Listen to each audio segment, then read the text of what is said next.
cartels, please. Hare Krishna, Hare Krishna.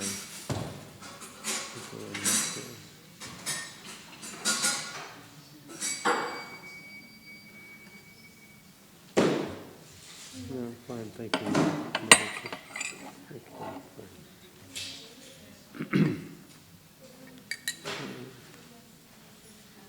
Who's come?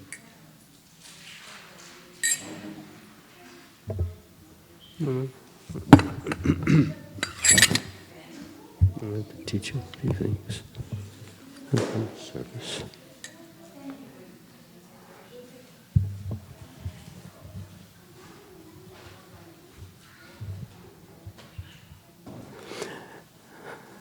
Hare Krishna.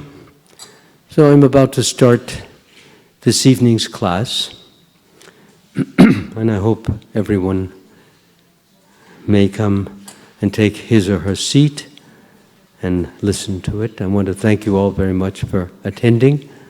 It's my pleasure and my privilege to.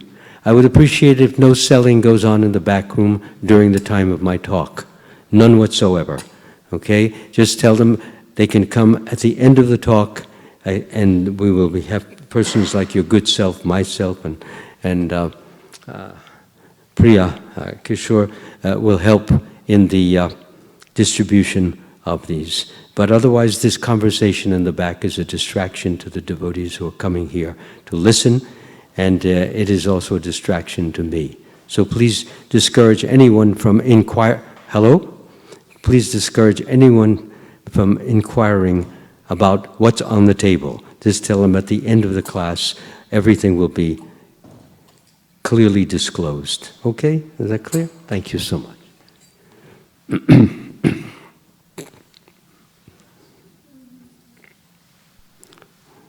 What is this? Again, it is my pleasure and my privilege to come here and to share with you the wonderful, glorious teachings of Srila Prabhupada. And based upon our ancient Vedic teachings, which have been given to us by Lord Brahma, Narada Muni, Shukdev Goswami, Vyasadeva. So we are very fortunate to have the words of these great sages to enable us, help us to What is the need for that? No, please, do not do that. You know, let me say something. If I have set up a table, before you change it, please ask permission.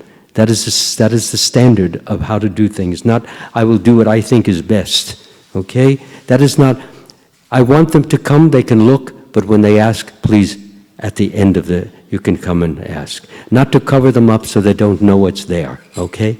I want them to know what's there and to come later to inquire. Thank you so much. Yes, Prabhuji. It doesn't, for the time being, don't give anything. Don't have any discussion. The table is there for glancing, and they will come later at the end to ask questions. Otherwise, it becomes two programs going on simultaneously, and as mentioned before, do not cover up, do not change anything. Prabhupada says, you American boys and girls are so good at changing things, and I have just seen an excellent example of that. So, let us begin.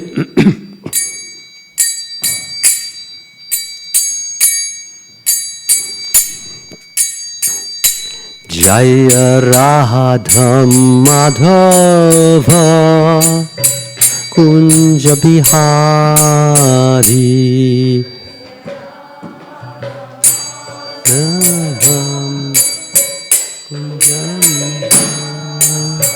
Jaya Radha Madhava Kunja Bihari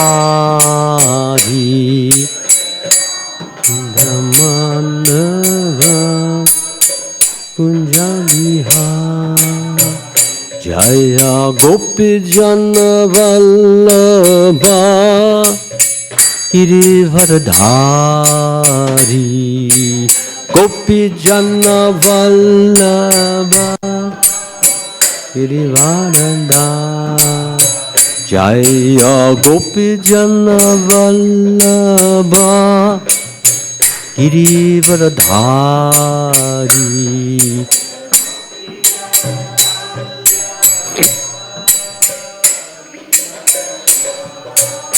Yasoda Nandana Vajjana Ranjana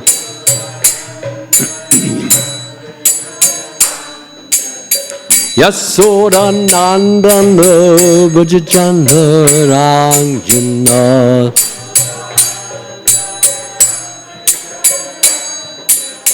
Yamuna Tira Vanachari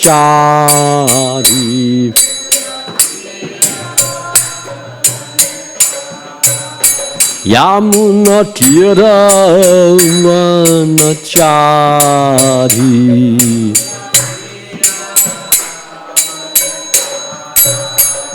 Jaya Radha Madhava Kunja Bihari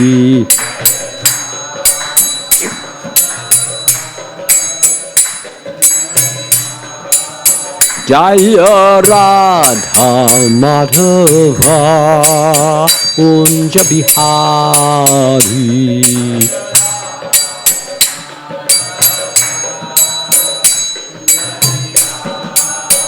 Jaya Gopi Jana Vallabha Girivardhari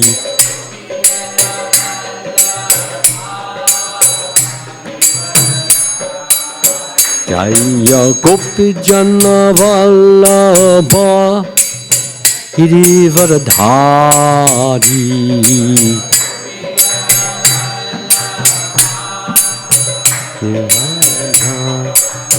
Yasoda Nandana Vajjana Ranjana Yasoda Nandana Vajjana Ranjana Yamuna Tira Vanachari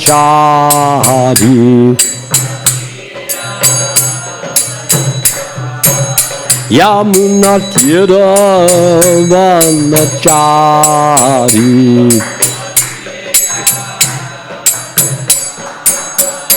Jaya Radha Madhava Kunja Bihari Kunja Bihari Jaya Radha Madhava Kunja Bihari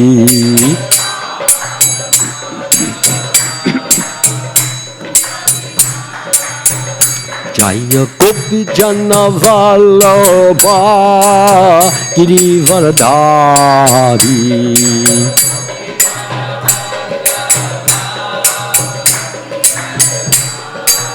Jaya Gopi Jana Vallabha Girivardhari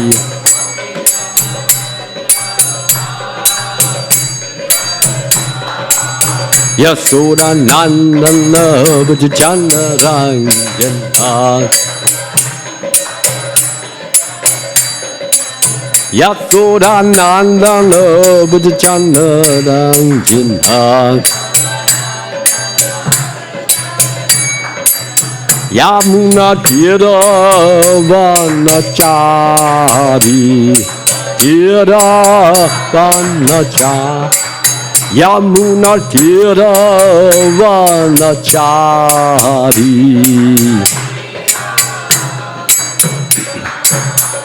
Jaya Radha Madhava Kunja Bihari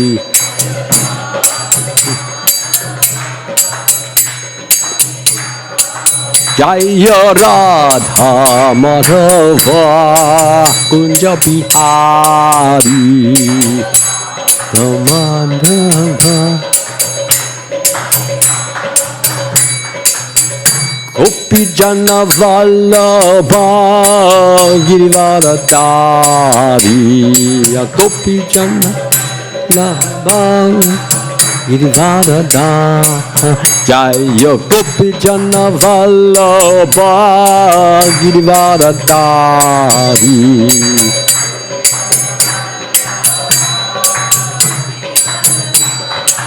Yasoda Nandana Vajjana Ranjana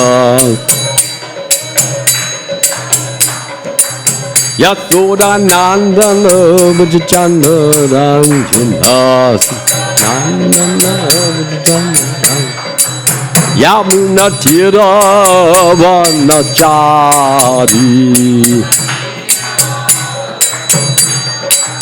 Hare Krishna Hare Krishna, Krishna Krishna, Hare Hare, Hare Rama, Hare Rama, Rama Rama, Hare Hare, Hare Krishna, Hare Krishna, Krishna Krishna.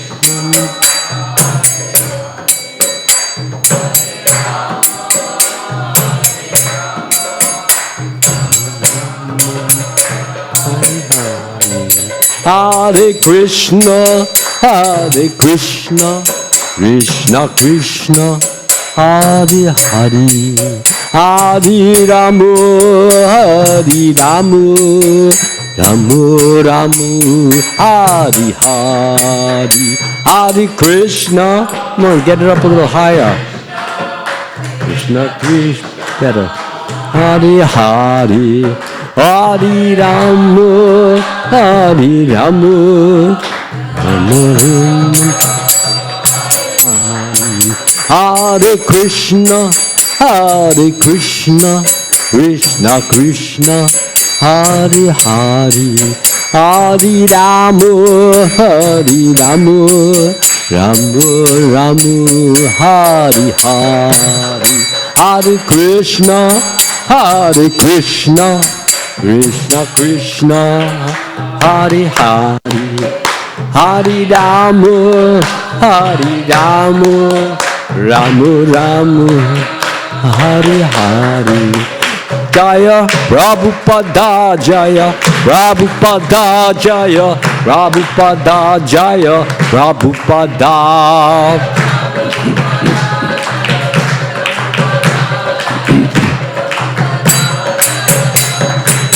Jaya Prabhupada, Jaya Prabhupada, Prabhupada, Jaya Jaya Prabhupada, Jaya Prabhupada, Prabhupada, Prabhupada, Prabhupada, Prabhupada, Jaya Jaya Prabhupada.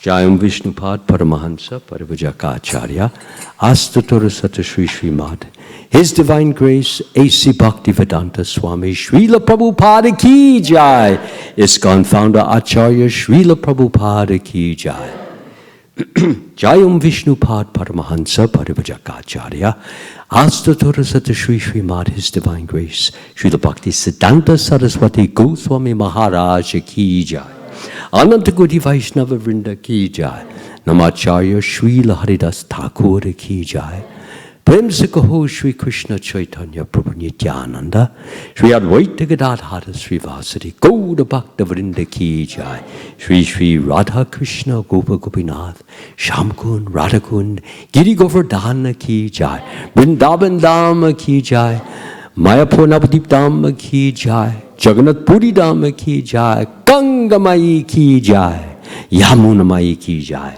Tulsi Devi Ki Jai Bhakti Devi Ki Jai Srila Prabhupada Transcendental Book Distribution Ki Jai Harinama Sankirtan Ki Jai Prasadam Distribution Ki Jai Samaveda Bhakta Vrinda Ki Jai. All glories to the assembled devotees. All glories to the assembled devotees. All glories to the assembled devotees and all glories to Shri Shri Guru and Gauranga.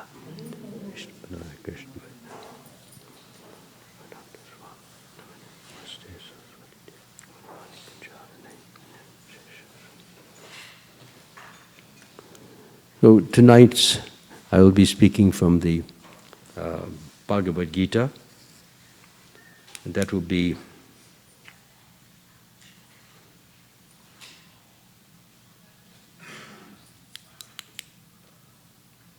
it'll be chapter 2, and it will be verse or text number 71.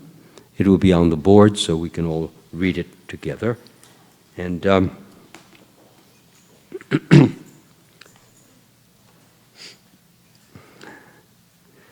for those of you who came in a few minutes after some of the others, again, I want to welcome all of you and thank you for coming. It is my pleasure and privilege to share with you these most marvelous, glorious teachings that Srila Prabhupada has so mercifully brought us. And as a result, we are very greatly, deeply indebted to him, and our indebtedness can be expressed and paid to some small degree by our attentiveness, number one, to these teachings, by our eagerness to learn these teachings, and our enthusiasm to apply these teachings in our daily life. So those three things are important, and that way Krishna's teachings, as we know he came for a specific purpose, whenever and wherever there is a decline in religious practice and a predominant rise in irreligion at that time, Krishna says, I descend myself to deliver the pious and to annihilate the miscreants at that time. I descend to this world, millennium after millennium. So Krishna came for a purpose, to save us all from the miseries, the sufferings, the difficulties, the doubts, the problems of the material world, and to show us how we can ascend from the material world back to the spiritual world whence we originally came. Okay? So without any further ado, Om Namo Bhagavate Vasudevaya.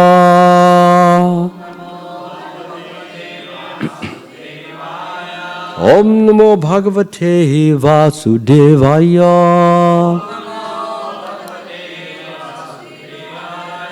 Om Namo Bhagavate Vasudevaya.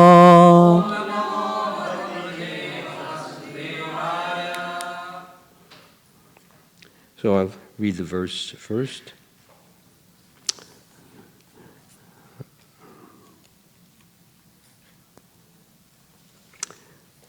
Before I do, let me just mention that this class does have a title. Some of you may have seen it in the online announcements. It's called The Secret of Becoming and Staying Peaceful. This is something needed very greatly in today's world. People are full of anxiety, worry, uncertainty, doubt, and just overall malaise. So, beginning okay.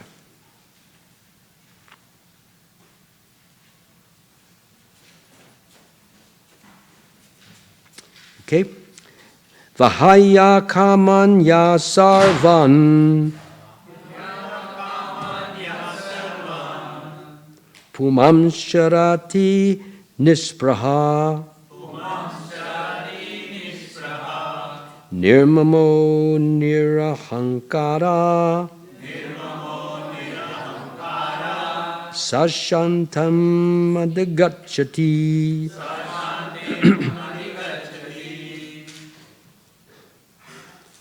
Vahaya kamanya sarvan Pumam charati naspaha Nirmamo mirahankara Sashantim adhigacchati. Vaharya kamanya sarvan Pumam charati naspraha Nirmamo nirharankara Satsantam adhigacchati. Okay. How many of us here have taken Diksha, initiation? Please raise your hand. Okay, then you can start if you'd like to read the verse. Go ahead. Vihaya kamanya sarvam Vihaya kamanya sarvam pumams charati nispraha nirmamo nirankaraha nirmamo nirahankara sa shantim adhigacchati. sashantim adhigacchati. Yeah, don't get so close to the mic because what happens is the voice will distort and we don't hear the distinct pronunciation of each of your words. Go ahead. Vihaya kamanya sarvan Vihaya kamanya sarvam pumams charati nispraha pumam charati nispraha nirmamo nirahankaraha nirmamo nirahankaraha sa shantim adhigacchati. sashantim adhigacchati.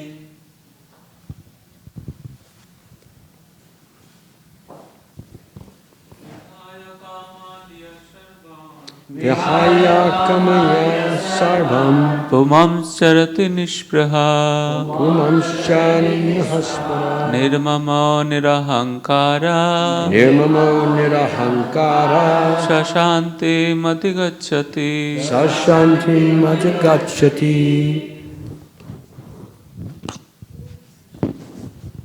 No one else wants to chant? Everybody's welcome. And if you make a mistake, I won't throw you out. Guaranteed. Vihaya kamanaya sarvan pumascharati nishpraha nirmama nirahankaraha sasantim adhigacchati. Sasantim adhigacchati. Anyone else?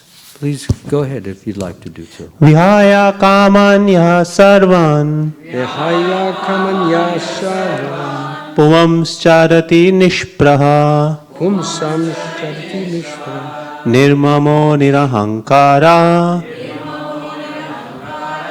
sa shantim adhigacchati. sashantim adhigacchati. Vihaya kamanya sarvan Vihaya kamanya sarvam pumams charati nishparha pumam charati nishpara nirmamo nirankara nirmamo nirahankara sha shantim adhigacchati. sashantim adhigacchati.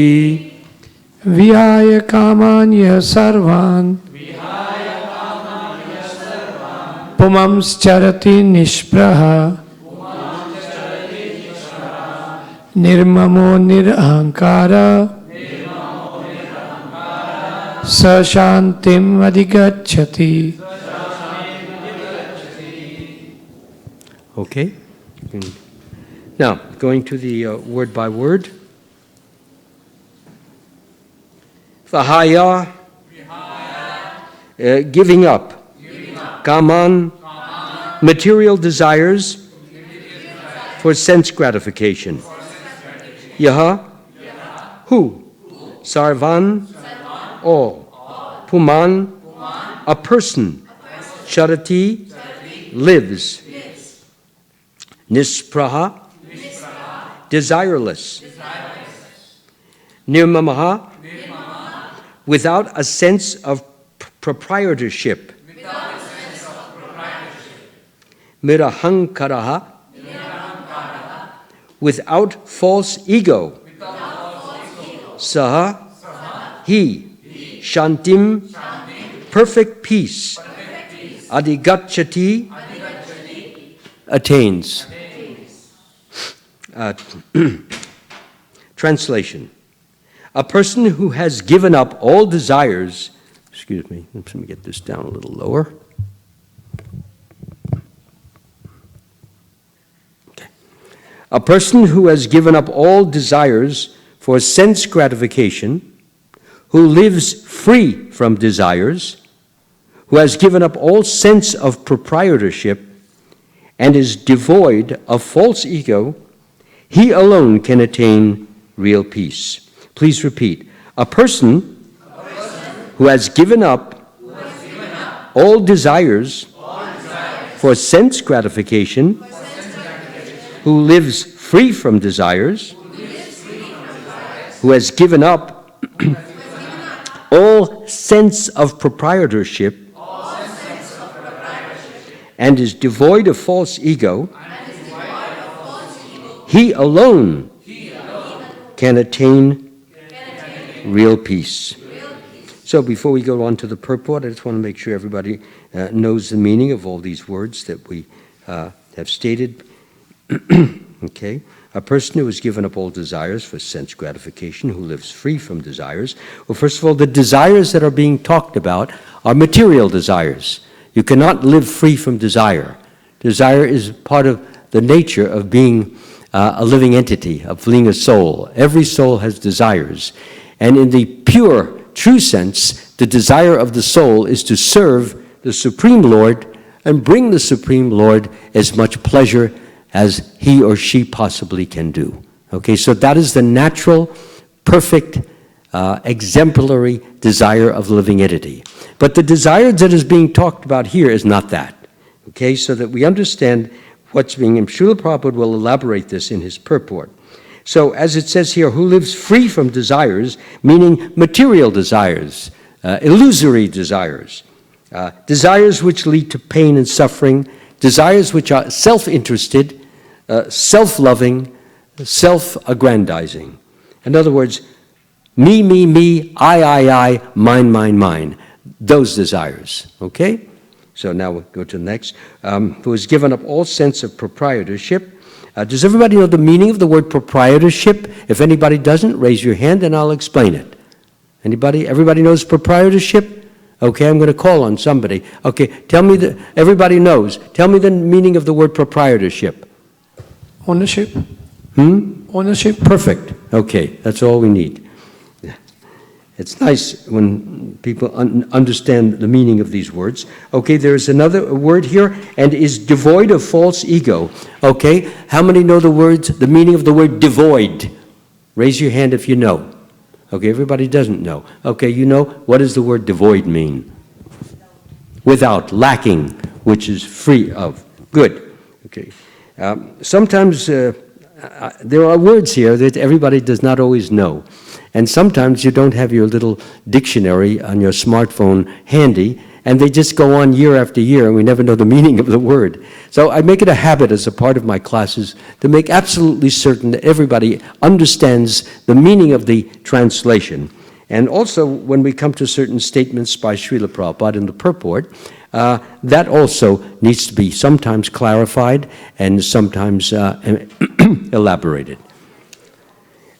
In fact, I spent, I think, a half hour on the word in my last class here, which was, I think, yesterday, on the word devotion, just the meaning of devotion. How many of us were here for the class yesterday? Anybody here? No, nobody was here? So were you here yesterday? You saw it? Okay, so do you know the meaning of the word devotion now? Anyway, devotion, I won't put you on the spot at this point because the devotees who were here had a chance to hear it at least 10 times and then I tested them on it. But devotion means selfless affection and ardent dedication, okay? Please remember that. Selfless means to love without any desire for return at all. The only return a devotee may want is to be able to offer more service to Krishna. And that's really not a desire in a material sense, it's a spiritual desire. And it serves to increase Krishna's inherent or natural blissfulness, okay? So selfless affection and ardent dedication. To be ardent means to be fiery, to be full of enthusiasm, okay? Ardent dedication. Dedication means to be committed. You're committed to someone or some place or something. For example, you're committed to prosecuting the Krishna conscious philosophy. So you're dedicated to this philosophy, right? So we're dedicated to the philosophy, or you can be dedicated to the glorification of Srila Prabhupada, or our beautiful, wonderful deities, dedicated to the teachings in the Srimad Bhagavatam, the Bhagavad Gita. So this is the meaning of to be dedicated. So ardent dedication, that means not just, yeah, I'm dedicated, that's right, I come to the temple. Not enough. Not enough just casual, indifferent, robotic, thoughtless, and just dragging. No, enthusiastic, full of life, full of fire, full of yearning to want to share this philosophy everywhere and anywhere, because so many people need it, and if we have received it, then we have a debt or a duty to share it. Because if we have been relieved of any of our sufferings or difficulties, troubles, trials, problems, tribulations, and we feel free of them, doesn't it feel good to be free of all of those things? Well, wouldn't it be nice if someone we know who's suffering the things that we suffered before could also be relieved?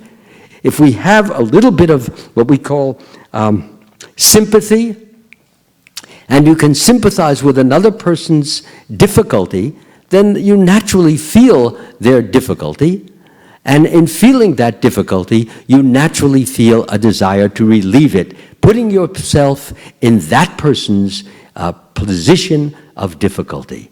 This is what is known as, this is what Lord Chaitanya came to give us, his compassion.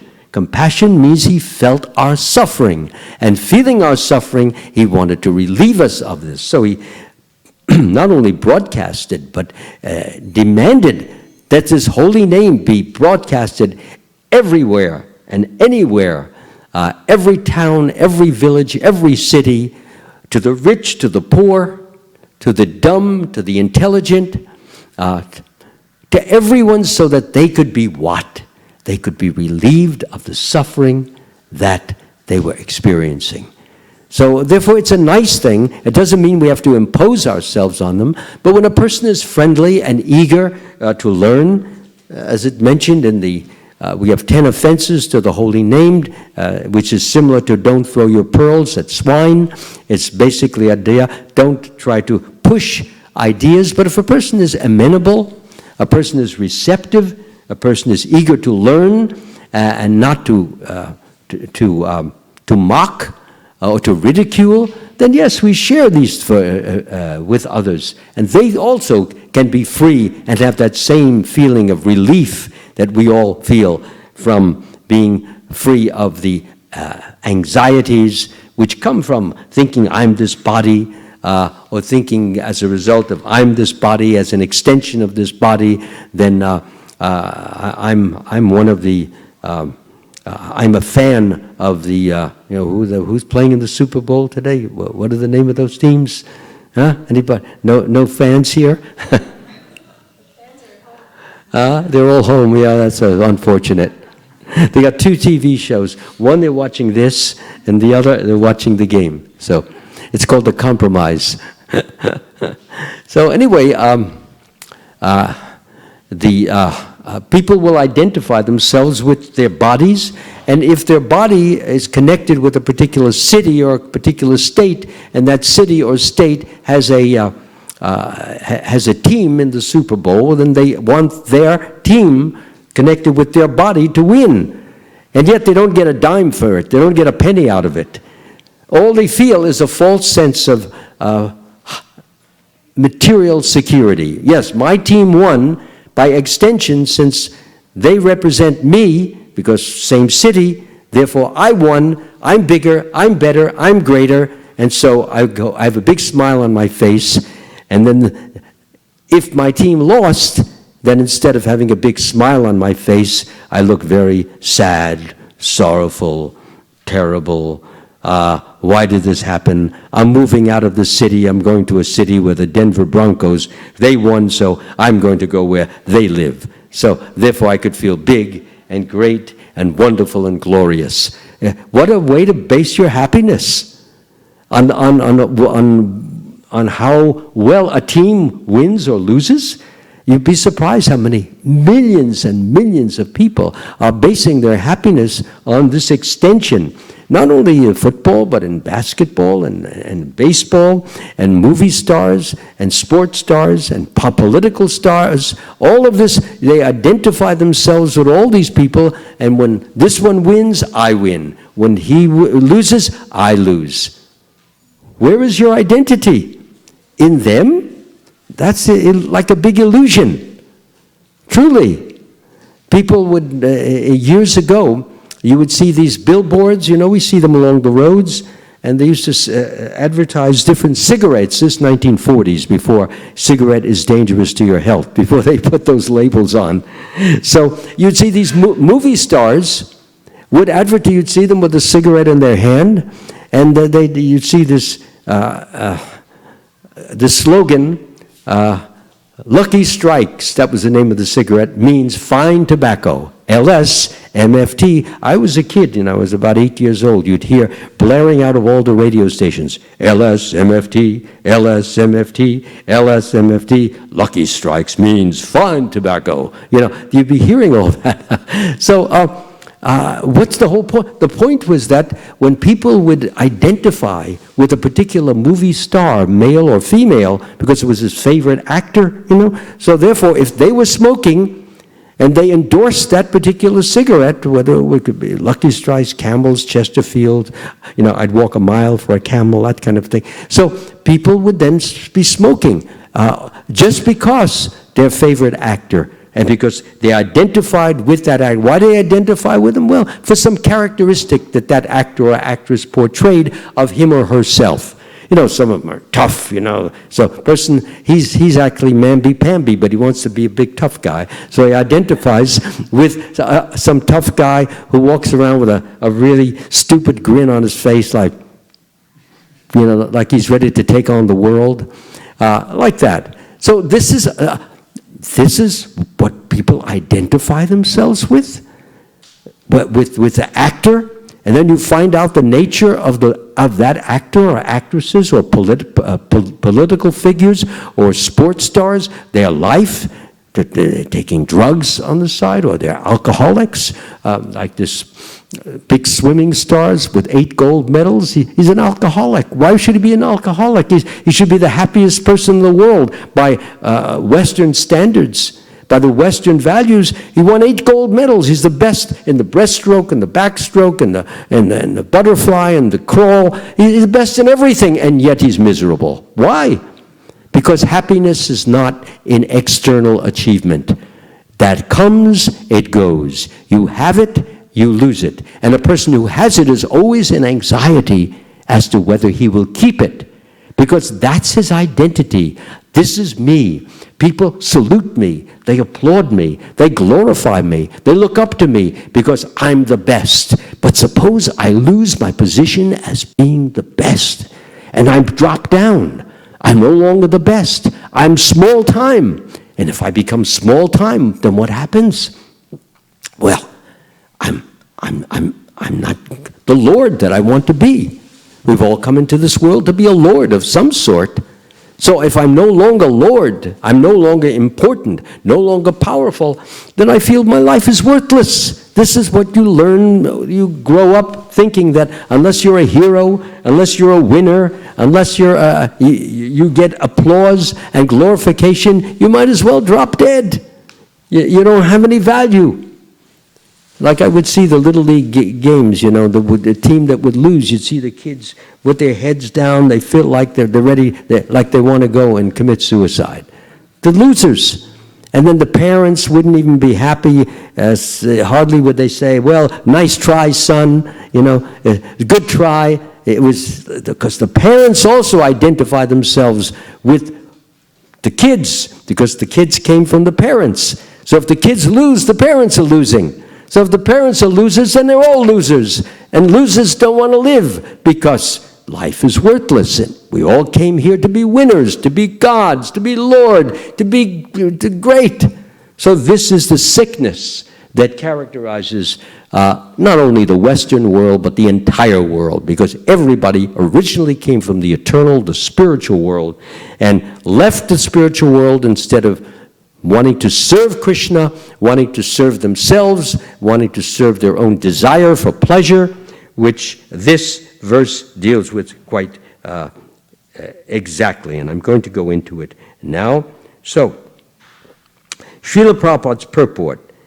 To become desireless means not to desire anything for sense gratification. So he's clarifying that you cannot be really desireless, as I mentioned earlier. It's good to hear these ideas again and again, because then they become an indelible part of our consciousness, so that we never forget them. We tend to forget these because they're not what we grew up with. We grew up with the idea that we all have to be great, we all have to be wonderful, we all have to be important, we all have to be leaders, etc., etc. But here what Prabhupada is saying here is that to become desireless means to not to desire anything for sense gratification.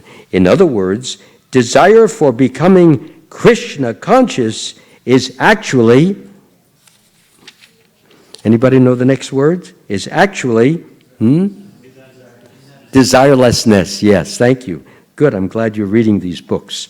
And desirelessness, because what we're talking about here is to not desire material objects, not material accomplishments, material acquirements. So, to understand one's actual position as the eternal servant or servitor, Krishna, without falsely claiming this material body to be oneself, and without falsely claiming proprietorship over anything in the world, is the perfect stage of Krishna consciousness. We're going to go into that. I've already started on that, explaining the big, gigantic illusion that all of us have been born into, but those of us who are coming here and learning Krishna consciousness, growing in Krishna consciousness, know that the reality is that who we truly are is the soul, the eternal soul, as Krishna himself says. For the soul there is neither birth nor death at any time. It has not come into being. It does not come into being.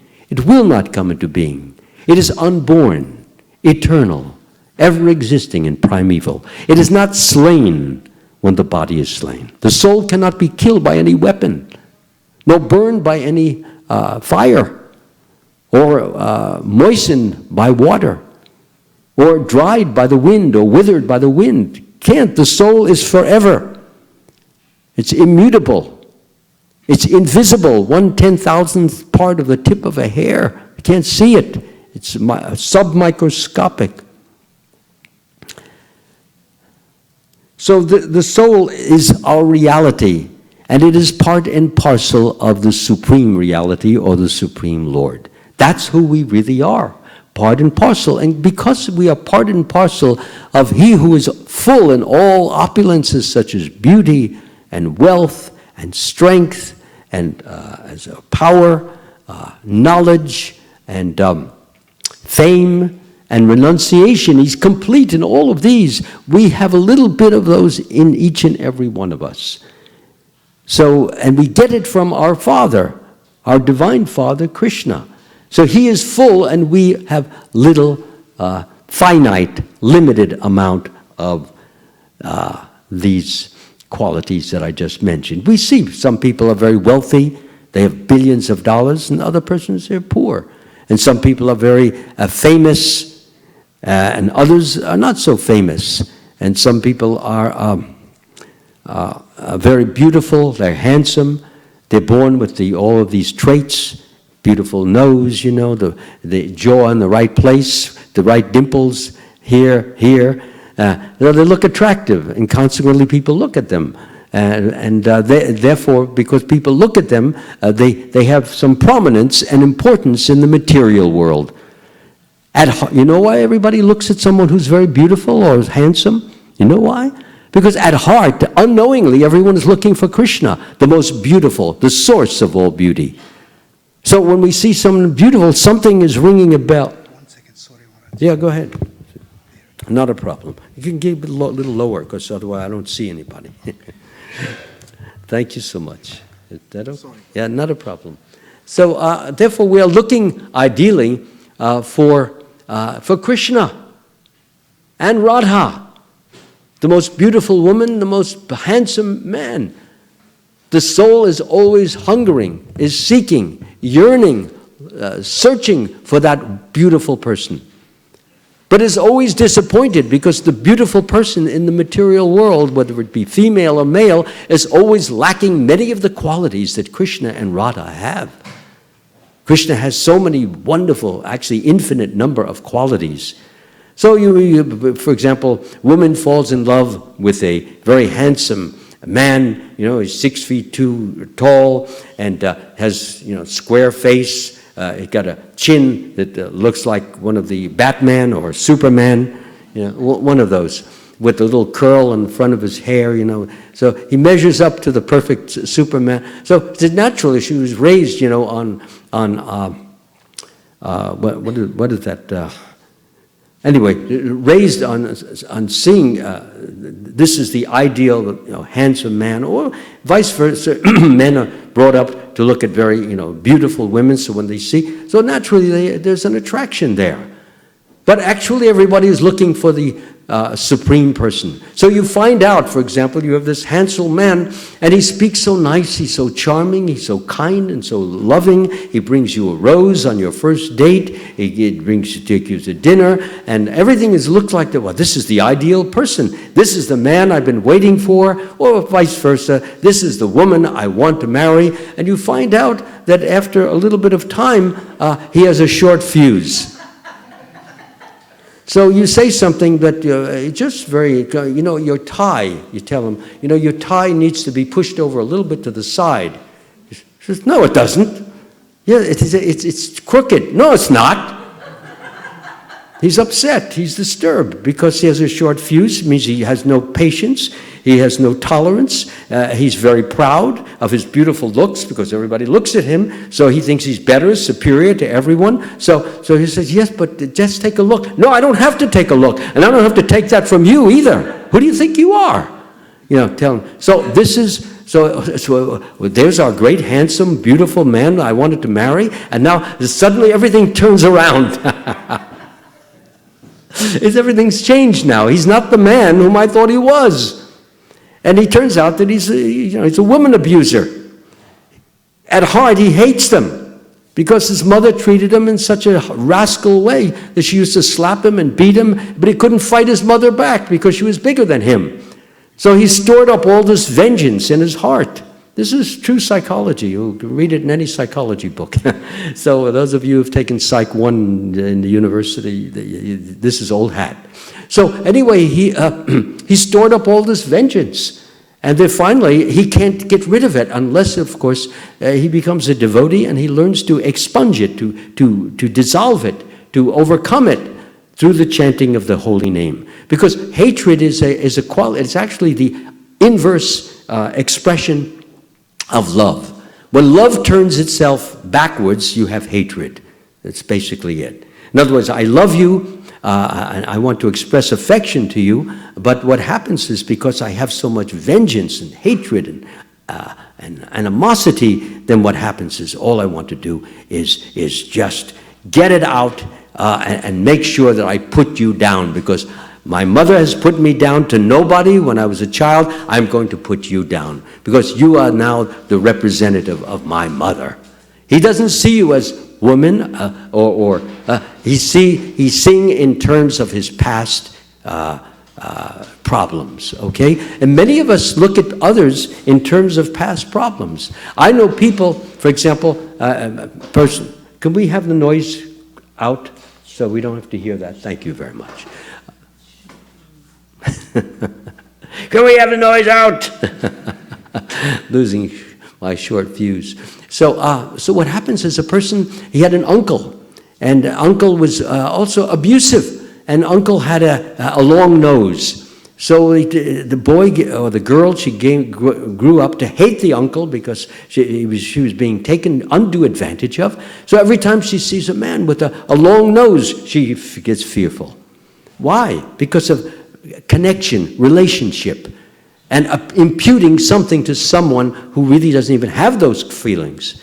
We do those things. So we have to be very clear-minded, you see, when we look at a person, push away the past and just think of Krishna, and Krishna will give clarity to the mind to see things more as they are than as we sometimes believe they are due to our past problems, okay? So I thought I should get that out. And now the next point is to understand one's actual position as the eternal servitor of Krishna without falsely claiming this material body to be oneself, and without falsely claiming proprietorship over anything in the world, is the perfect stage of Krishna consciousness. So let me stop there for just a moment, because it's a very interesting point that Srila Prabhupada is making. Can we really call anything our own? Everything that we have, let's take you have a car, or you have a home, or you have a set of dishes, whatever we have, ultimately we have to leave them. Because this body eventually has to die.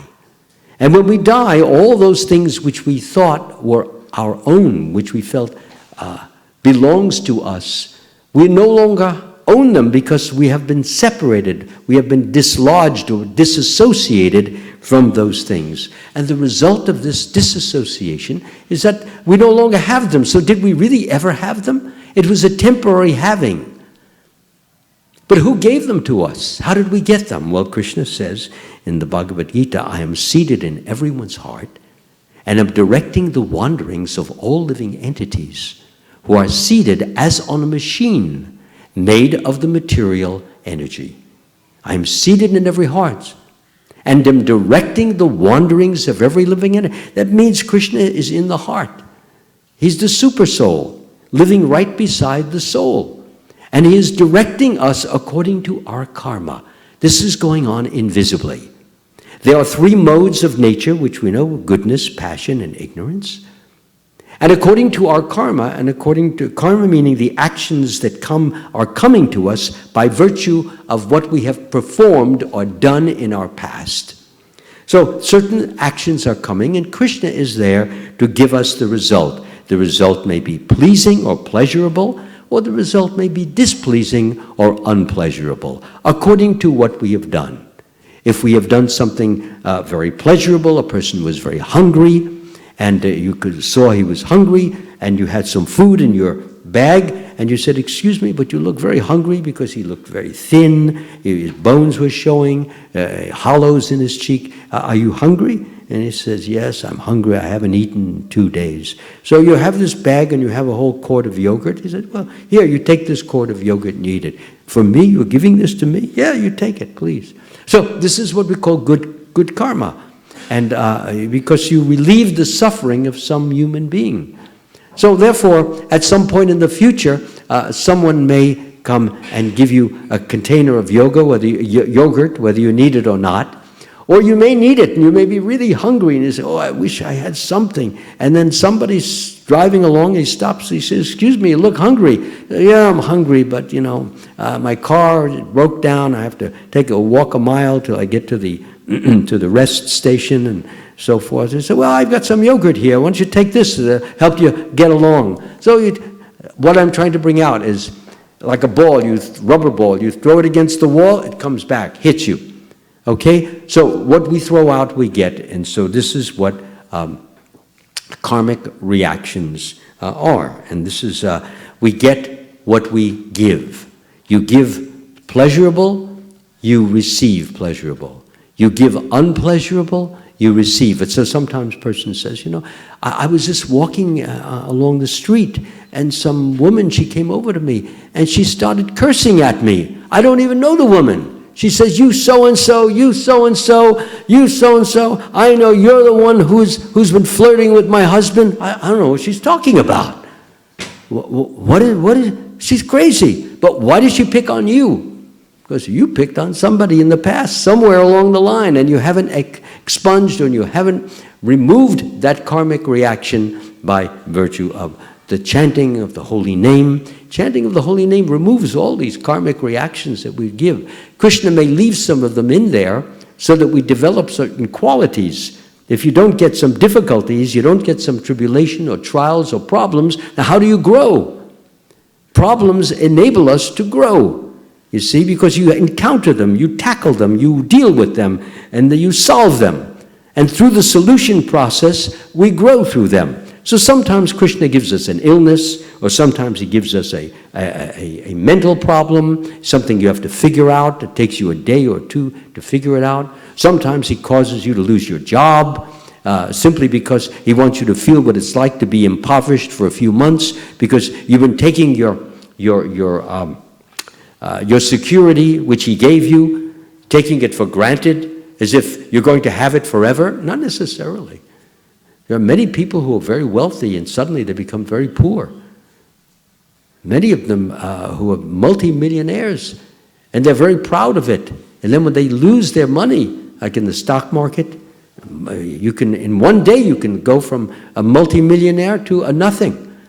And those people who are extremely proud of their position, who feel they're better than others, higher than others, they want to be respected and honored and glorified by others because of their superior position. They can't live with themselves in this. There's no ability to live with themselves. And what do they do? What do they do? Volunteer. What would you do?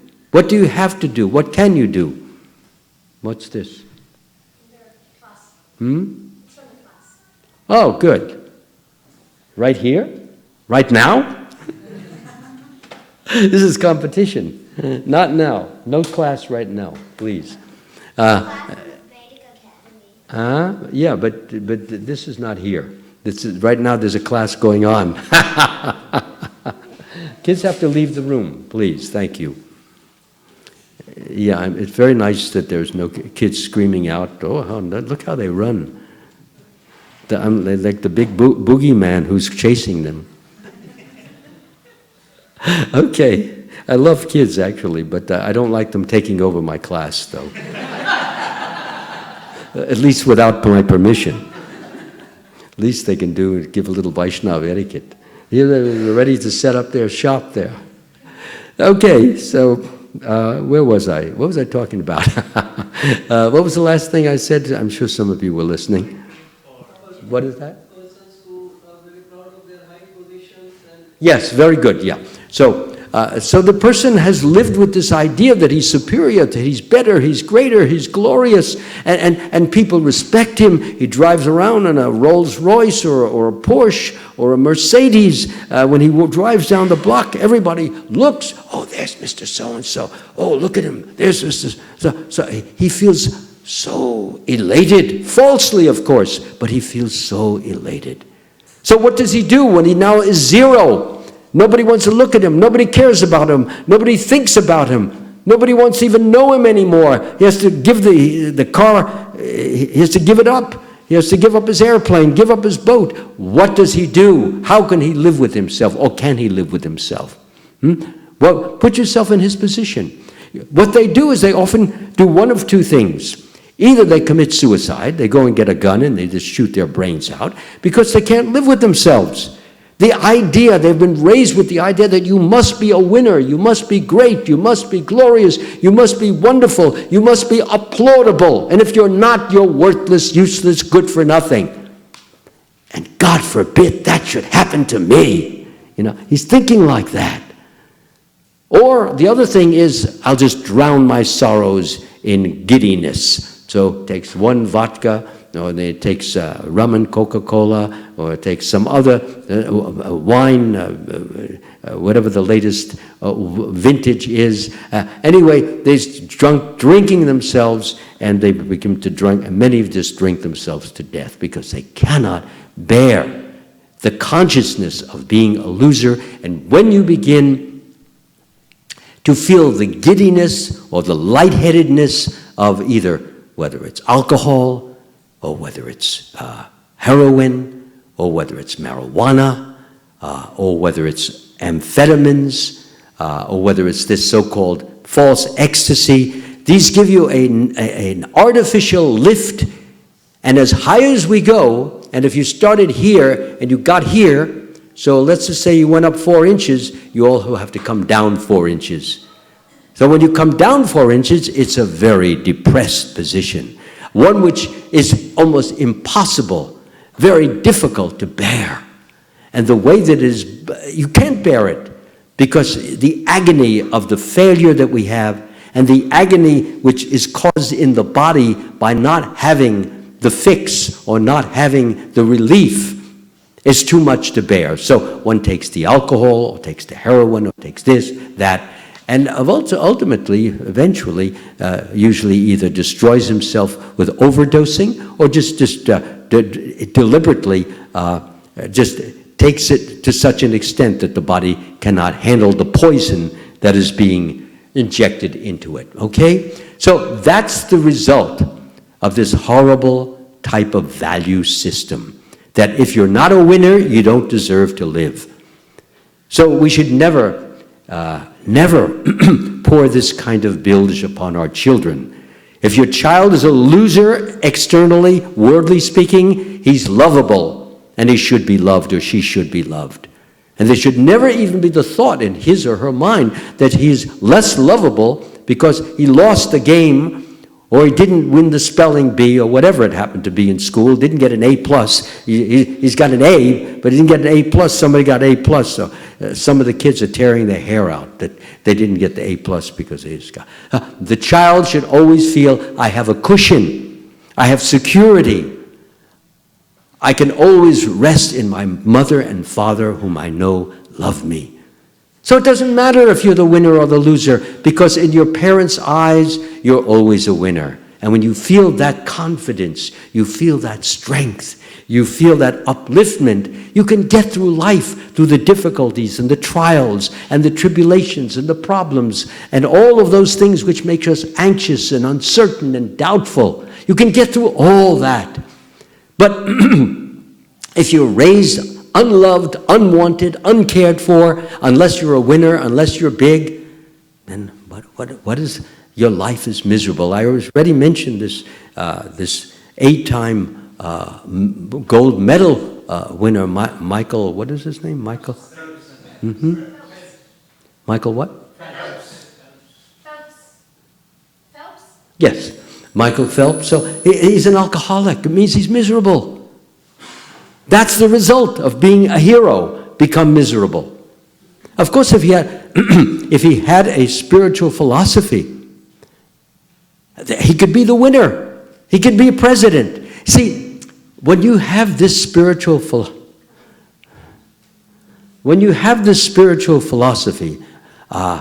it doesn't exempt you from being a hero. You can be a hero, you can be a loser, it doesn't matter, because you're always a winner in the Krishna conscious philosophy. You know why? Because you're associating with Krishna. And Krishna is the only real winner. He's the one who allows you to win. He's the one who allows you to get medals. He permits it. He enables you to have it because you learn the skills. You can't learn skills without inner guidance from Krishna. He's inside. He knows everything. So he gives you the knowledge to gain the skills, but he does more than that. He arranges for you to win. He puts you against certain persons who will be less likely to beat you. So that's how Krishna makes you a winner. And he does that not arbitrarily, but because you deserve it. You did something in your past to gain it. But in the case of a devotee, if a devotee aspires to do something great, we all have different talents. Some may have talents in the political field, some in artistic field, some in the music field. We all have different. So if a devotee, he wants to make a contribution of beautiful music which will help people to think of Krishna or sing about Krishna, well, Krishna can help him. And he can become a great singer. He can win Grammys. There is no bar to being a leader even in the material world for a person who is highly spiritual. Look at Arjuna. Arjuna was a warrior. He was a general. He was not a weakling. He was not inferior. He was among the topmost of all the generals. Look at Bhishma Dev. Look at Dronacharya. They were. Dronacharya was a Brahmin, but he had the tendencies. He had a talent for weaponry. So he learned he went to Parshuram and he learned how to use weapons and learned the different astras. Astras are mystical powers that you use when you throw arrows. You can do amazing things. You could throw an arrow and create a mountain. You can throw an arrow and create an explosion in the sky. And so many things. So the important point is these persons, they had Krishna conscious philosophy. And they were leaders. They were powerhouses. And look at Bhishma Dev, my God. So it doesn't mean, sometimes people think, well, if you want to be spiritual, then you have to be very retiring and you have to be a loser because you don't want to participate in anything in the world. Not necessarily. If you want to be sannyasi like myself, well, then of course you want to spend more time in scriptures, more time in verses, more time with the learning what the holy men said, and more time experiencing a higher level of Krishna consciousness. So, but a person, as I said, he may have a talent for different things, and he can develop. Look at all these great kings. King Ranti Dev, he fasted for 48 days so that his subjects, his members of his kingdom, would become God realized. 48 days, amazing. So many wonderful kings showed by example that you can be God conscious. At the same time, you can be a winner or a leader. But there is no requirement in being that. That's the point. If you're just an ordinary human being and you're just a devotee of Krishna, fine. But if you have talents because of things you did in the past, like Arjuna did, like Bhima did, all of these, they're born from demigods, they have special amounts of potencies, well then you can develop those things, but at the same time, develop the Krishna consciousness. Krishna says, therefore, Arjuna, you should always think of me, and at the same time perform your prescribed duty of fighting, with your activities dedicated to me, and your mind and intelligence fixed on me, you will come to me without a doubt. So Krishna is promising Arjuna that when you fight, don't forget me. Of course, Krishna was right in front of him. It's hard to forget him, you see. But when you get involved in shooting hundreds of arrows, you can forget. He says, don't forget me. Depend upon me. And if you depend upon me, you'll win. If you just depend upon your own gifts, your own efforts, you will not win. Because Krishna, in effect, saying is, I am responsible. I'm the source of your greatness. And anyone who thinks he himself, by his own efforts, by his own endeavors, is responsible for his achievements, is blind. He's blind because he doesn't see the hand of God working in the background. And that's a very, very important thing. So the more we begin to realize that Krishna is guiding us, is helping us, is directing us, and the more we pray to Krishna, the more we chant to Krishna, the more we make Krishna our all in all, the more Krishna makes us his all in all. And he says this in the Bhagavatam. The pure devotee is always within the core of my heart, and I am always within the heart of the pure devotee. The devotee does not know anything else but me, and I do not know anything else but him. I envy no one, nor am I partial to anyone. I'm equal to all. But whoever renders service unto me in devotion is a friend, is in me, and I am a friend to him. So Krishna is ready to give his whole heart, his love, his wealth, his everything to those devotees who do what? As they surrender unto me, I reward them accordingly. What is the reward? He rewards himself. What is that self? Peacefulness, knowledge, and bliss absolute. Those are three of many, many things that he gives. So let me move on this wonderful purport. And I wanted to just comment on that one point that Srila Prabhupada so nicely stated. So we go to the next. one who is situated in this perfect stage knows that because Krishna is the proprietor of everything, everything must be used for the satisfaction of Krishna. That's another important point. I have mentioned that we think we're the owners of things, but yet we lose them all, we leave them all. Not only at the end of our lives, but even during our life. I remember one time I was in my apartment and I came out to get into my car and there was no car out there. Somebody had stolen it. Yeah. So I thought that car, was going to stay with me for several years, but it wasn't even out there. I called the police. Of course, they found it 2 days later. Somebody had taken the radiator and somebody took the this and that. Anyway, so we believe that because we have them, we will always have them. This is an illusion. We should always think that everything that we have is loaned to us by Krishna because he is the true owner of everything. He says this, that I am the source of all material and spiritual worlds. This is what he says in the 4th chapter. That he is the source of all spiritual and material worlds. Everything emanates from me. The wise who perfectly know this engage in my devotional service and worship me with all their hearts. Okay? The thoughts of my pure devotees dwell in me. Their lives are fully devoted to my service, and they derive great satisfaction and bliss from always conversing about me and what's the next one? Conversing about me and what else?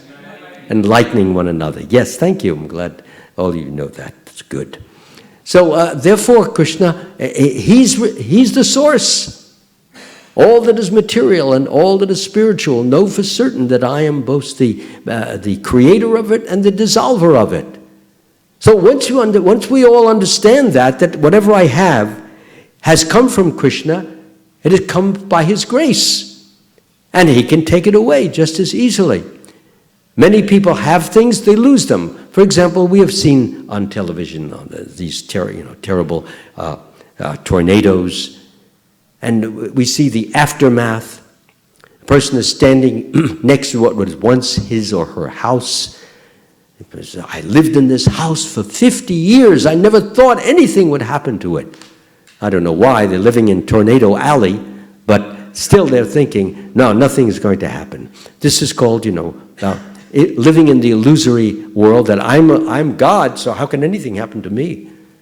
But we find out that we're not God, and that our house is owned by God, and he will take it away whenever he wants to.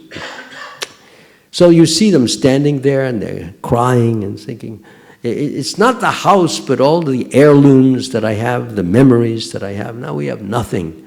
And it's all splattered all over the place. You see a piece of wood here, up there, and over. The car looks like it's twisted and turned into some little piece of junk. Anyway, the important point is that we are thinking that we will have these. We know theoretically that we will not have our bodies forever, but we're acting as if we will. If you know your body is going to die someday, and it could be in 5 minutes, 5 hours, 5 days, 5 years, but we're all on the hit list. We're on Krishna's hit list. That's true. Sometimes I always think of this when I have my computer cleaned and tuned up. They have that program, Hitman Pro. Some of you know that?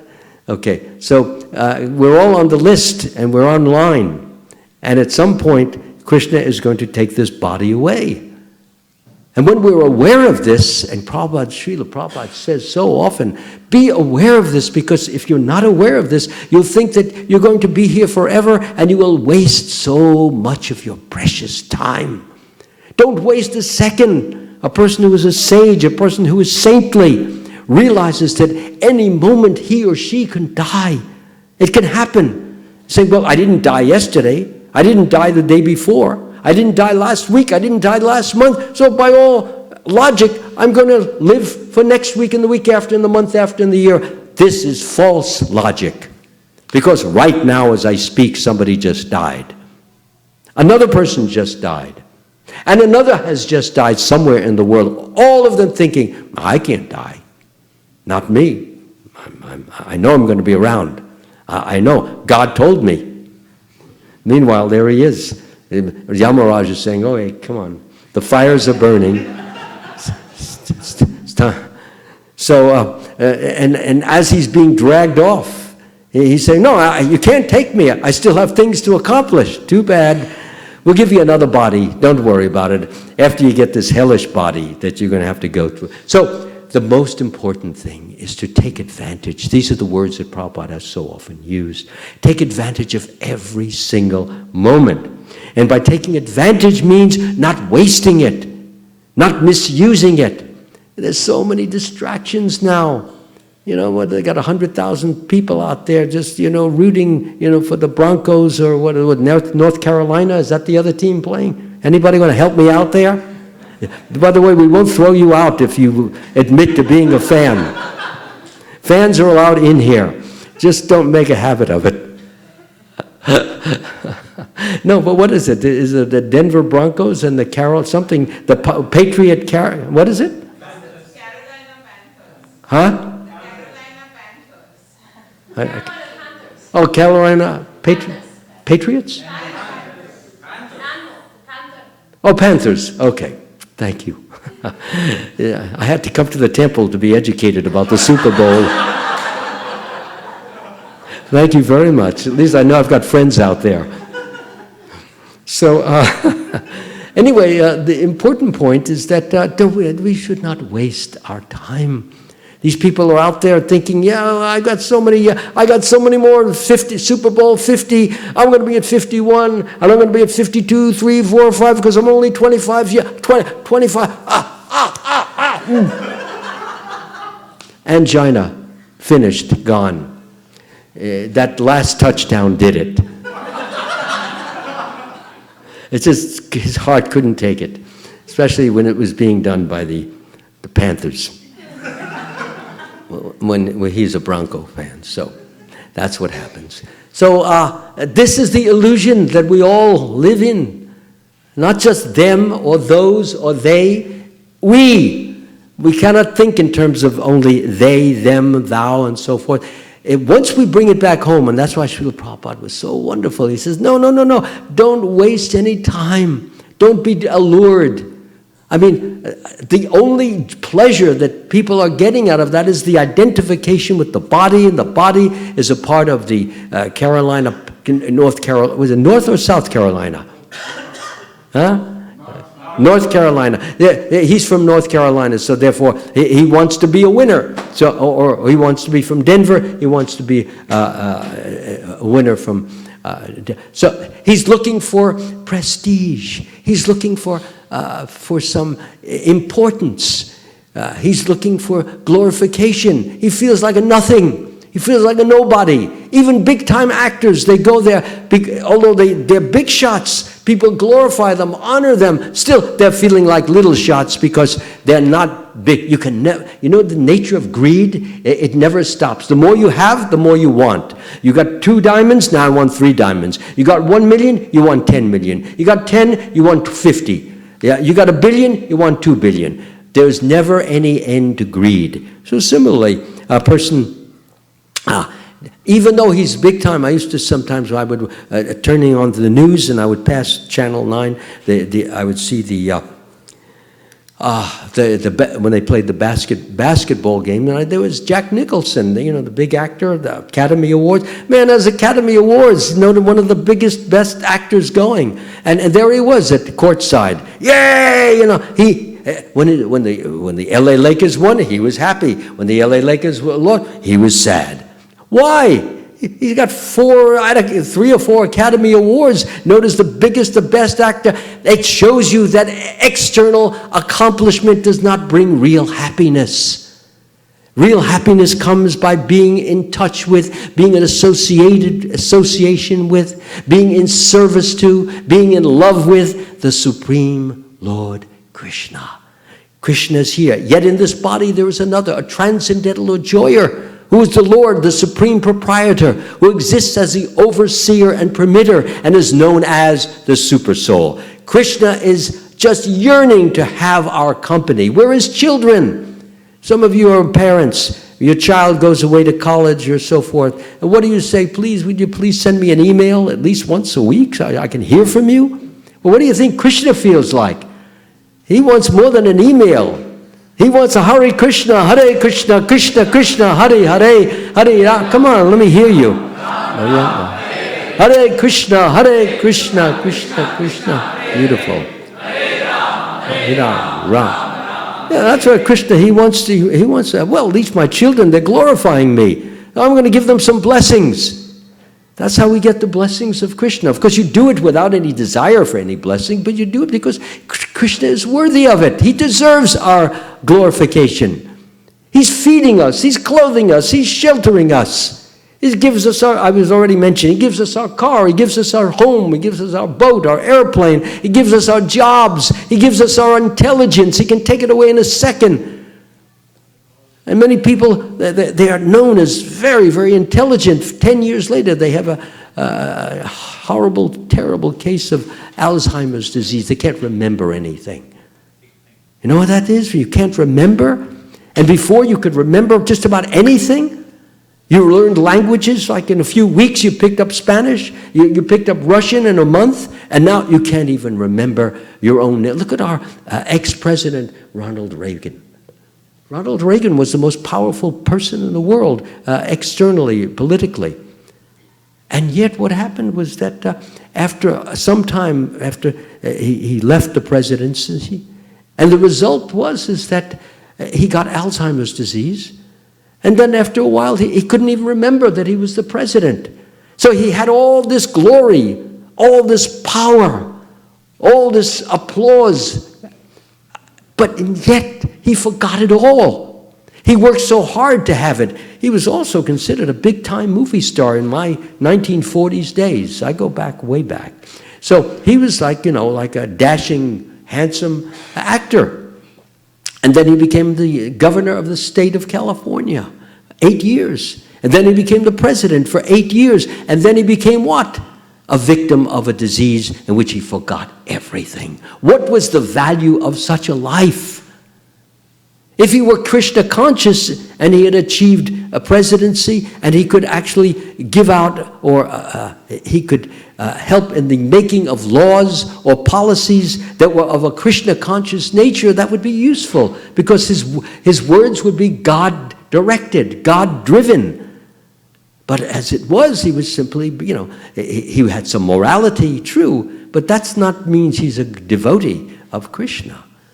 So important point is this, ask ourselves, am I wasting my life? Am I wasting my time reading these useless, worthless novels and getting absorbed in the lust and the anger and the greed and the envy and the illusion and the madness and the pride and all that and identifying with this character and that character and thinking that I'm winning and I'm losing? Am I doing that? If I am, I'm wasting my life. And one day, like I gave that illustration, which was a little bit on the humorous side, where the person, his team, there was a touchdown and he held his heart and he dropped dead. So, do we want to be that?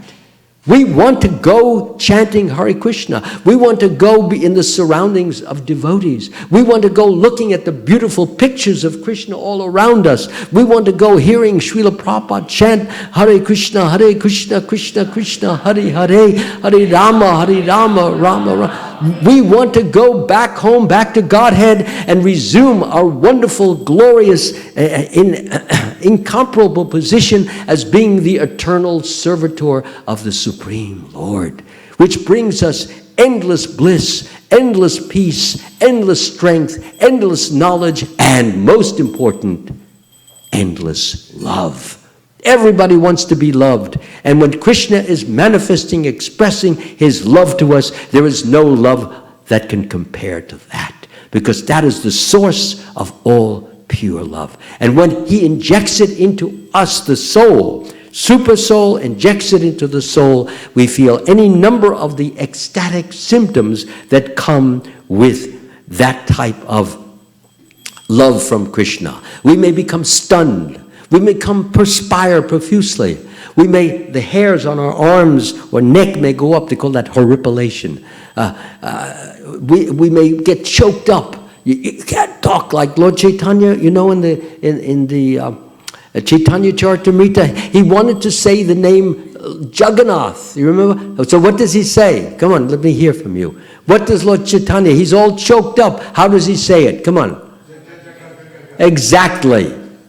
Yeah, you did it better than I do on the tapes. Yeah, he couldn't speak. He was tied up. Or there's a blanch, the face becomes very white. Or he trembles. Sometimes he trembled so much it looked like his teeth were about to fall out of his mouth. Yeah, and his jaw, lip, he would tremble like so. Or he would weep. He wouldn't just weep, but the devotees, when they would see him weep, they would pour down. They would catch it and just drink the tears, or smear them all over their body. What could be better than that? That's the super maha prasadam. You get it directly from God, So therefore, or his eyes would be so full of this love and separation that they would just whoosh, they would just shoot out. Devotees would get it. They get hit with this, it's like a syringe, whoosh, wow, So the point is this, or sometimes he would lose external consciousness. He would not see anything, hear anything, smell anything, taste anything, nothing. He would fall on the floor and he would be in Goloka, Vrindavan, picking flowers and offering them to Radha and Krishna, you see, in that mood. So he was in a different, and then his devotees, they thought he was dead. So they would shout, Hare Krishna, into his ear. Finally, he would wake up and say, what did you do that to me for? I was with Radha and Krishna. I was serving them. So those are the different symptoms that Prabhupada refers to. Symptoms of ecstasy, which are meant for not just Lord Chaitanya or Lord Chaitanya's men or Lord Chaitanya's women followers, but for everyone. We're all part and parcel of Krishna. And Lord Chaitanya wants us all to experience this wonderful ecstasy, which is waiting for all of us. All we have to do, as he says, surrender unto me. Give me your all. And as it says here, stop thinking that you're the owner of your property. Stop being proud of your car. Stop being proud of your home, your beautiful home. So you got a 10-room home. So what? Eventually you're going to leave it. And then in 2 seconds, a big hurricane can come and smash it. It's given by God. It's His gift. And once we begin to think that our shirt on our back, our pants, our underwear, our everything is coming from Krishna as a gift, and we don't really own it. Legally we own it, but spiritually we don't. It's owned by Krishna. I gave you the verse. I'm the source of all spiritual and material worlds. Everything emanates from me. Therefore, everything you have is mine, Krishna is saying.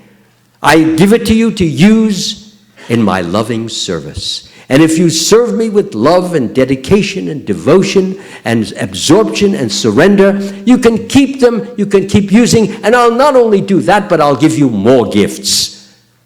I'll give you physical gifts. I'll give you more money if you need more money.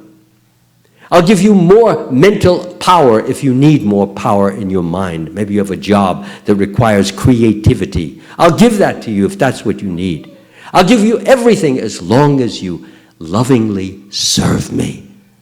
If you want to serve your own sense gratification, as the verse here mentions, I will give you nothing except what you karmically earned from the past. What kind of a life is that? That's not life, that's death. Jesus Christ once said to his disciples said, let us go and there's a funeral and we should go and at least pay our respects. So what did Jesus answer? He says, let the dead bury the dead. He meant they're all materialists completely. And there is no such thing as death, he was saying. So what is the dead who think they're dead? They're not no real dead. Nobody dies. I already quoted that verse, for the soul there is neither birth nor death at any time. That which pervades the entire body you should know to be indestructible. No one is able to slay the imperishable soul. That's all Bhagavad Gita quotes, by the way. So, anyway, the important point is that we don't own anything. And as soon as we divest ourselves or disabuse ourselves of this principle that I am the owner, I'm the proprietor, I'm the controller, I'm the friend of all, everybody needs me. Or sometimes you're married, you say, well, my wife needs me. She doesn't need you at all. She needs God. You said, well, I bring home I go out, I work, I bring money. And where do you get your money from? Well, I work. And who gives you a job? Well, I filled out an application. And who gives you the energy to even fill out the application? Some people are palsy, they can't fill out an application. Some people paralyzed, can't fill out. So who's giving you the good health to fill out that application? Well, I guess my creator. Yes, your creator, that's right. So give some credit to your creator. Give some credit to your owner. Give some credit to your excuse me, give some credit to your possessor.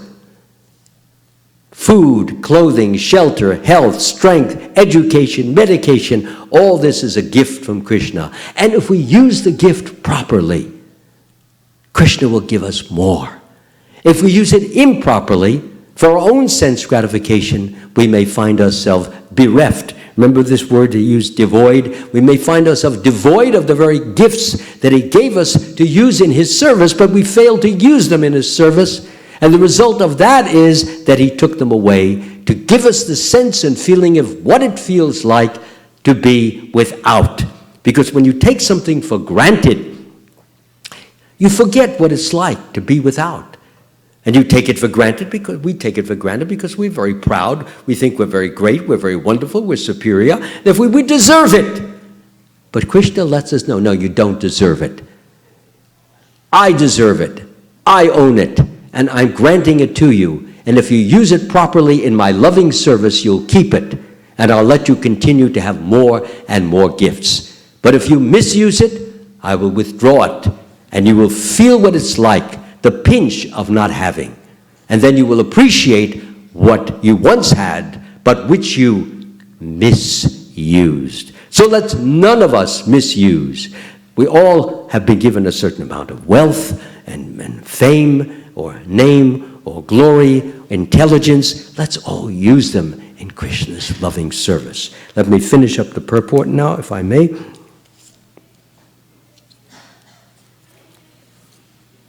Yeah, I'm going to, in 3 minutes or so, we will open up for questions, just in a few moments.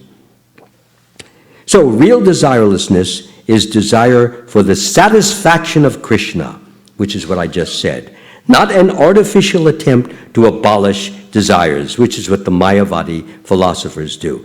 No, I'm desireless. I have no desires, they say.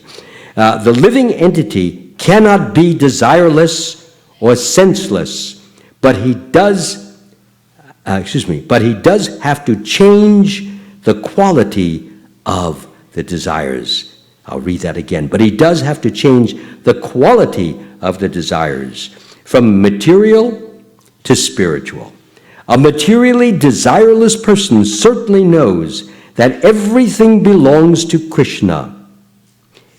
Isha vasyam idam sarvam. And therefore, he does not falsely claim proprietorship over anything. This transcendental knowledge is based on self-realization, namely knowing perfectly well that every living entity is an eternal part and parcel of Krishna in spiritual identity, and that the eternal position of the living entity is therefore never on the level of Krishna or greater than him. This understanding of Krishna consciousness is the basic principle of real peace. So now everyone knows, everyone here knows, and everyone who's listening on the YouTube knows what is the basis of real peace. Krishna says, one who knows me as the supreme This is a different verse. I believe it's the 5th chapter. One who knows me as the supreme enjoyer, the supreme proprietor, and the supreme friend of all, attains peace from the pangs of material existence. So, therefore, a person who knows Krishna as the supreme enjoyer, so whatever we make, whatever we prepare, whatever we cook, offer it to Krishna. Krishna says, whatever you do, whatever you eat, whatever you offer or give away, do this as an offering unto me. In this way you will be freed from the bondage to work and its auspicious and inauspicious results. With your mind fixed on me in this principle of renunciation, giving to me, Krishna says, you will be liberated and you'll be freed and you will come back to me. Engage your mind always in thinking of me, he says. Become my devotee, offer obeisances, worship me, thus completely absorbed in me, you'll come to me. So come to me means real happiness, true happiness, eternal happiness, not happiness for a few hours. You get a quart of ice cream, you enjoy it, and then no more happiness. Now you have to go and get a big pie of pizza pie, and that lasts for a half hour, and then what? What's the next happiness? And you have to hear some music. What's the next happiness? We go from one anxiety, how am I going to be happy now? What am I going to be happy? No, happiness is within. You don't go for happiness. You don't look for happiness. You don't strive for happiness. You find it by associating with Krishna regularly. How can you associate with Krishna regularly? Well, for one thing, you read these books. We have this wonderful Krishna book. We have the Bhagavatam. Now, when you read the Bhagavatam, you have all these incredible stories, better than any movie that you're going to get, because when you read the Bhagavatam, you make spiritual advancement, which means you become pure. The mud, the filth that's lying over the soul from contamination in this material world, what happens is that it gets washed away. And when it gets washed away, you feel relieved. It's like if you have your body is filthy, you get under the shower and then you get clean, you feel relieved, you feel refreshed. Isn't it? So therefore, why not act? Why not live? Why not absorb ourselves in Krishna through reading this Krishna book regularly? Those of you who tell me, well, I don't have time to read. I have to drive to work 1 hour and 1 hour back. Well, that's why I've got all those CDs out back there. You don't have time to read the Bhagavatam? You can listen to it on the CD. Or you want to listen to the Chaitanya Charitamrita. We have people here who have I think last time many of you got this USBs. And you plug them in, you can go to Chaitanya Charitamrita, 1 hour, another hour you can have the teachings of Lord Krishna, another hour, teachings of Queen Kunti, another hour, Sharanagati, another hour. There's so many wonderful books that Prabhupada wrote, and they're all recorded for your not only delectation, but advancement in Krishna consciousness. And all you have to do is sit passively and just listen. Let me do all the talking. It's all on there.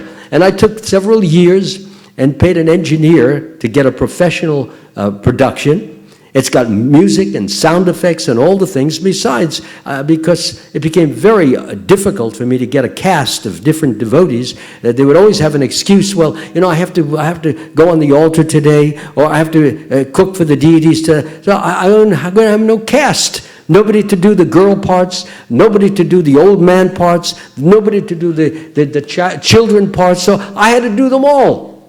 You say, does it sound realistic? Well, go and listen. Yes, I learned how to, when I was a child, I learned how to speak like an old man if I had to. And if I have to speak like an old man, it's not very difficult to do that because I lost my teeth. So anyway, just to kind of give you an idea, and female, high-pitched female, low-pitched female, I got it all done by Krishna's grace, by Prabhupada's grace. Please, I beg you all, listen to the Bhagavad Gita, listen to the Srimad Bhagavatam, or get yourself a USB, make copies for your whole family, And when you get the USB, by the way, it's if you were to buy each one of these discs separately, independently, or individually, it would cost twice the amount of money than when you get the USB, which is just a little. Or if you don't like USBs, it's just too much to carry, on your keychain. Well, then I can just let me know. I'll download it in 10 seconds right into your computer. You just have to give me your email address. Simple as that. Some people prefer downloads. Nowadays at Krishna.com, 99% of the persons who buy my recordings, they get them download now. Because it's so easy, you don't have to carry them around. And once they're on your computer, you can put them on your smartphones, you can put them on your MP3 players, you can do whatever you want to do with them. But please, hear.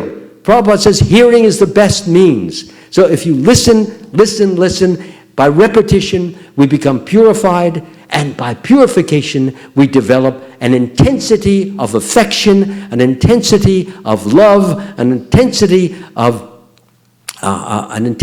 desire to be with Krishna. And when we have that, it becomes natural and automatic. So the habit develops. You cannot develop a habit unless you do something repeatedly. When you do it repeatedly, it becomes your habit. Like when you drive a car, you learn how to put it in reverse, or you put it in first, or whatever. It's done repeatedly, and therefore you don't have to think about putting it in first or stepping on the brake. It goes automatically. So automatically you will think of Krishna, okay? Guaranteed. All you have to do is cultivate the habit. I've been doing it for years and years and years, and I'm here for no other purpose than to inculcate and to instill in everyone else to develop this wonderful habit, and we'll all go back home, back to Godhead. You'll help me, I'll help you, we'll all help each other, and in that way, by expressing, by manifesting, by emanating Krishna consciousness through our smile, through our glance, through our touch, we will all become super Krishna conscious, and wherever we go, whatever we do, people will sense and feel this higher loving vibration of transcendence. And one of the ways that you can do that is by distributing these books. And Vaisheshika Prabhu has established a wonderful program. Some of the mothers and fathers and kids are going out, knocking on doors, and distributing hundreds, if not thousands, of books. This is all part of Krishna's plan, so that people who know nothing, they don't know anything, they'll pick up the book and they start reading, who's this Krishna? And then they see this wonderful, amazing stories and the amazing, awesome things that Krishna does. Well, we've got to help them. And we can help them, not condescendingly, but help them as brothers and sisters. And that way, they can also have this great, glorious time of Krishna consciousness, as Lord Chaitanya Mahaprabhu wanted it in every town, every village, every city, everywhere, to the high, to the low, to everyone. Thank you very much. All glories to Srila Prabhupada ki, Jai. Srimad Bhagavad Gita ki, Jai. And all glories to your wonderful service. Now, are there any questions? I'll give you a few minutes to any comments or any things that you'd like to say. I would like to say right off the bat, I answer only questions that are related to today's class. Please don't ask me about the Ritvik guru system. Don't ask me about Narayan Maharaj and should I get an Ish. I don't want to hear that. I don't deal in these controversial things, especially in classes. I come here to stimulate your love of Krishna, period. And if you have anything along those lines, I'm more than happy to answer, okay? So I want to get the ground rules clear. Thank you. Yes, anybody? Nobody wants to make a question? You don't have to if you don't want to, by the way. What? Yeah. Anybody want to? Hare Krishna Maharaj. Yeah, thank you, Mataji. Well, yeah, keep it away. I think in there. Can you control the feedback, please? Is there anybody in there? All right, turn it the other way. Okay. Hare Krishna. Yeah, I can hear you nicely. Maharaj, thank you so much. It's a very nice lecture. And I wanted to share my realization with one of those points that you brought up. You talked about 2 points. One, you talked about how we assess ourselves on values that are based on the society around us. Like, a husband should earn, a woman should be married. These are assumptions we work with. Right. We struggle with, we live with all through our lives. Yeah. And a lot of our decisions are made on these, assuming that this is the right. A little slower, please. Go ahead. Just slow down your speech. Go ahead. We don't question these assumptions at all. Correct. We accept them as this is how I should be, or I'm not okay. And then a lot of times we suffer because we feel we're not okay. Yes. We keep searching for the one unconditional place. Like you said a mother and father should be unconditional. The child may succeed or fail, but the love of the parent should be consistent. It should be right there, something to lean on, a cushion. It's a cushion to lean on. And I realized when you said that everybody searches for that unconditional love. That is what we want. Somebody who will accept us. Yeah. I may be a drunkard, I may not earn, but I'm still somebody. I still have good stuff in me. And Krishna sees that. Krishna is the only person who's unconditional in his love for me. Absolutely. Because he's right there as a super soul. He doesn't leave me because I'm not good anymore and walk away. He's still there with me. He's the best parent. He's still there with me, walking with me every step of the way. It was a very nice realization. And I really liked how you talked about it's not wrong to be successful and still be Krishna conscious. There's a concept with the children that we try to tell them, don't be competitive. Don't compete. Our focus is to serve, to be Krishna conscious. But the way you explained it really helped for us to understand. If my child is good in a competitive sport, it's okay. Yeah. If Krishna wills. As long as he does it for Krishna. So if he's Krishna doing it wills, for his own ego, it is not okay. Not okay. Go ahead. So if Krishna wills him to succeed, then that's fine, as long as he understands that. Yeah. That his success and failure is the Lord's will. His is only to put the effort. Yeah. And he accepts that as he goes along, then it's okay that he succeeds. Yeah. Thank you so much, Maharaj. No, that's my pleasure. And the essence of Mataji's statement is that if you're representing Krishna and you're representing the best, why not be the best? But do it for him, not for your own ego. Okay? Next, anyone else have a point? Hare Krishna Maharaj, thank you for a wonderful class. Where's this coming from? Yeah. I don't see the body. Yeah. Sounds like a disembodied voice coming from somewhere. Yeah, come on up so I can see you. Yeah, Hare Krishna. Yeah, that's how I make friends, by hearing their questions and getting slammed by them occasionally. Yeah, Maharaj, thank you for a wonderful class. Thank you so much for you listening. talked about like we take things for granted, like things that Krishna has given us. And even though we know that death can come anytime and something, we still forget it. And we still take things for granted. Even like after your class, maybe next week, I'm back in the same place. So what can we do to instill that habit of, don't take things for granted and keep remembering all the time? That's a nice question. I hope everybody heard it. What can we do to to instill within ourselves to not take it for granted and to always remember that, excuse me, I'm just getting over a cold, to remember the real doer. For one thing, I have a little motto that I chant it quite often, and by chanting it regularly, it completely reminds me of my position in relation to Krishna and in relation to all living entities.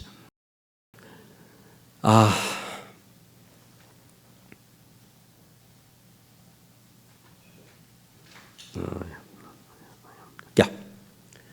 The first point, I am nothing, my dear Lord, I am nothing except what you make me. Nothing except what you give me. I know nothing except what you teach me. I do nothing except what you enable me. I want nothing except pure love of your lotus, for then I will have everything and even more. Okay? The whole point is that we are totally dependent. And we need to remember, this is what the value of some of these news stories that you see on TV, radio, it shouldn't be that's them, that's me. That accident could be me. Krishna is protecting me. That starving person could be me. Krishna is protecting. We need to bring it back home that Krishna is the person who is giving me this. You say, well, I've done so many nice things to warrant. Wait a minute. You've done so many bad things to warrant nothing. How much you have forgotten Krishna and taken credit for so much that he gave you. We like to take the credit. People say, oh, you did a great job. Well, after all, you know. So, no, you didn't do anything. Krishna enabled you. He helped you. He guided you. He arranged for you. But he did it all invisibly. Because of ignorance and blindness and illusion, you took the credit. That's not fair. It belongs to Krishna. You stole something from him. You take the food and you say, yes, look, I earned a living, I make good money, and I deserve to eat all. No, you deserve nothing. You deserve to fast and starve for a few days. But Krishna loves you, and he wants you to be happy because he knows you're trying to be a devotee. He will forego and forget all of your evils, your wrongs, your offenses, just because he knows you want to strive to love him. So if you try to remember these points, that Krishna is the real doer in your life, that Krishna is mentioned, well, I won't go into, it's a verse I'm just going to.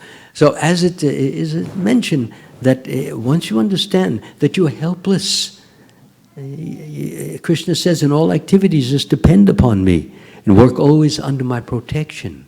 In such devotional service, be fully conscious. If you become conscious of me, you will pass over all the obstacles of conditioned life by my grace, not by your endeavor, not by your efforts, not by your enthusiasm. If, however, you do not work in such consciousness, you'll be lost. You'll be lost like people in the world. They're lost. I told about the rich multimillionaire, and he dropped down to zero, and he jumped off a high building, or he took a bullet, shot his head, or drank himself to death. This is not what we should be. This is not what, this is called, like Mataji here, she was talking about false values. That is living a life of false values. Prabhupada has given us real values, putting Krishna at as the source of our being, Krishna as the goal of our being, Krishna as the one to whom we offer our every moment of life and service. Not anything in return except, and hopefully, more opportunity to serve him lovingly. Not just serve, but serve him lovingly. If you don't serve with love, don't expect to get love. Because after all, if I just talk to you and I give you something, here, take this, and I can put it throw in your face. Well, what are you going to do? You're going to love me for that? Or sometimes I start talking to a person, and then he starts talking to me, he turns away, he's looking in another direction, and he's talking to me. I say, excuse me, are we having a conversation? Oh, excuse me, I just... bird over there. Bird? We have a conversation going. Conversation means two people. So this is what we call bad etiquette. So we should also reserve the highest etiquette for Krishna. And he deserves our sweetest words, our greatest degree of humility, and our greatest intensity of love. Okay? So that's the way you do it. Just remember, you're nobody, you're nothing, and be happy. The smaller, look at Lord Chaitanya. One should chant the holy name of the Lord in a humble state of mind, thinking oneself lower than the straw on the street. One should be more tolerant than a tree, devoid of all sense of false prestige, and should be ready to offer all respects to whom? Come on. To others. In such a state of mind, one can chant the holy name of the Lord. What? Why constantly? Because you're so blissful that you just don't stop. And if you chant with love, you will be blissful. No question about it. Any other questions? Did I answer your question? Okay. So just remember, just keep, you're nobody, you're nothing, you're insignificant, you're worthless, and you're happy about it. Thought they're going to throw me out. Any other question? Maharaj, I have a comment. Okay, I have to see the body. Oh, there it is. See, you were blocked out. Okay. Thank you very much for the class. Not only the class, but your personality is so enthusiastic. Like, It's a manifestation of ardent dedication. Thank you very much for that. And I would also like to thank from the bottom of my heart for your CDs. So I can share my experience, how it helped. So I had a hard time going to school because nobody likes school. So every time I walk, like, it's a pain. So, but when I started in your narration of Srimad Bhagavatam, now I wait for the time when will I go to school, and when will my class end that I'll walk back. It's the most blissful time of my day. Wow. And today I was going for laundry, and I thought that, okay, why lose 5 minutes? I can hear Srimad Bhagavatam. So that's how addictive it is. Thank you very much for that. Thank you for your sharing that with me and with everyone here. By the way, this was not a paid political announcement. This was volunteer, completely. She will swear on the Bhagavad Gita. It was voluntarily. So, what I wanted to mention in humor, our GBC in the Los Angeles area, Badri Narayan, he listens to my Chaitanya Charitamrita regularly. And you know what he prays for while he drives? See, he's from San Diego, Los Angeles, so it's about 100 miles away. So the 405 freeway is generally clogged. Not always. He sits there praying, clog it, Krishna, clog it, clog it. So then the car stops and he listens. A 2-hour trip takes 3 hours. He's in ecstasy because he was listening Chaitanya Charitamrita. I can appreciate that. I'm enjoying it. I don't feel that I did it even. It seems like somebody else. I'm thinking like a crazy person. Whoever did that, wow. So it's not like a personal achievement. It's Krishna's. I'm just very grateful that I can sit down and eat and at the same time hear about the pastime. So thank you so much for sharing. Anyone else? Yes, Mataji, go ahead, please.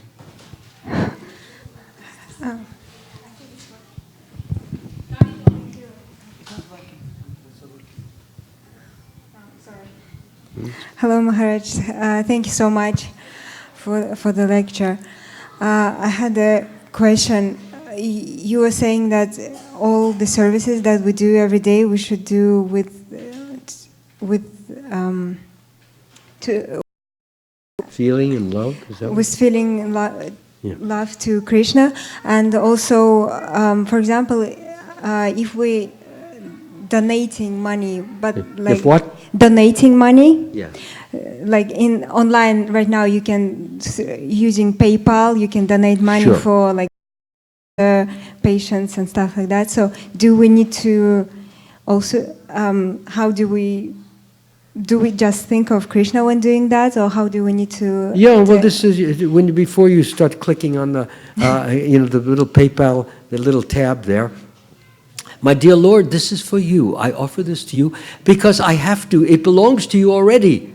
You really can't give him anything. He owns it already. So what I'm doing is acknowledging it's yours. And I want it to be used for good purposes, such as the promotion and proliferation of all the glorious activities going on in the temple. So that's all. And then when you're saying, may this be used for such wonderful, blessed purposes, and that's it. You have offered it to, because Krishna says, whatever you do, whatever you eat, whatever you offer, do it for me, he said. So now you've just offered it to him, offered in the sense that you recognize he's the owner and you beg that he will please use it, and you thank him for allowing you to offer it. Because if you don't have any money, you have nothing to offer. But at least you have something to offer. Krishna says, whatever you offer me, in love and devotion, a leaf, a flower, fruit or water, I will accept it. But love and devotion, don't forget those two things. Just an offering, that's good, but better is with love, better with devotion. Okay? So always, and even when you read the Bhagavatam, before you start reading, thank Krishna for giving this to you. It's such a holy, wonderful, sacred book, and you're being given a chance to be free of all your miseries. So thank you, Krishna, for giving me this. Please enable me, help me to understand it better today than I did yesterday. Okay? And any other questions? It's getting late now, it's 7 minutes after What is the right time? My watch seems to have Could somebody give me the right? Huh? 8 minutes past 6. Oh, I got the right time then. Okay, fine. So, anyone else with the last question? Because I guess some of us will. What is the next? We have a kirtan next after this? Bhajan? Huh? So I don't want to be too late because probably the pujari is getting an anxiety here. The Lord is waiting for the artik, and so you have one last question. Go ahead.